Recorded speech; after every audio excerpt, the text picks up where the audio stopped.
ดีพ่อแม่พี่น้องฟังไปเบิดทุกคนเนาะ FC ทางช่องบ่าวภูมิ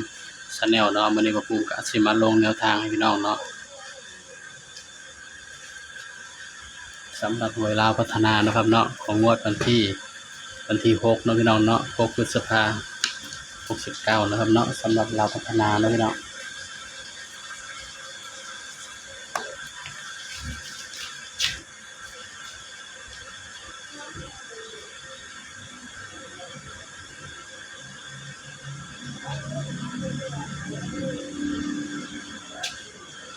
สำหรับงวดวันที่6เด้อพี่น้องเด้อ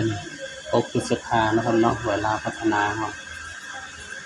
บ่าวก็บ่ได้ลงแนวทางพี่น้องหลายงวดแล้วเนาะพี่น้องเนาะก็ลงแต่ในบ้านเขียวเนาะพี่น้องเนาะบ้านเขียวเฮาก็ปังเนาะพี่น้องบ้านเขียวบ่าวก็ถือว่าปังเด้อพี่น้องเด้อ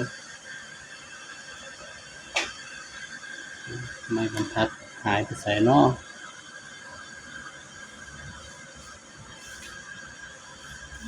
สำหรับมื้อนี้เนาะเด่นเด้อพี่น้องสำหรับลาวพัฒนาเนาะเด่น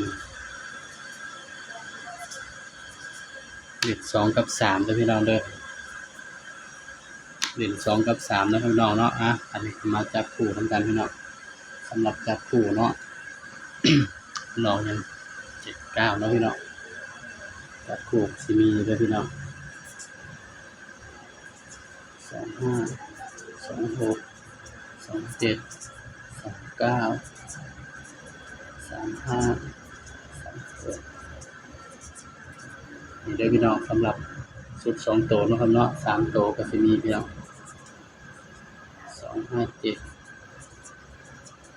735ใครมักคู่ใดก็เอาไปเป็นแนวทางเด้อพี่น้องเด้อบ่าวก็เอาลงให้เพื่อเป็นแนวทางเนาะครับเนาะสำหรับคลิปนี้ก็ฝากพี่น้องกดไลค์กดแชร์กดติดตามบ่าวภูมิ Official เด้อพี่น้องสำหรับคลิปนี้ก็สวัสดีครับ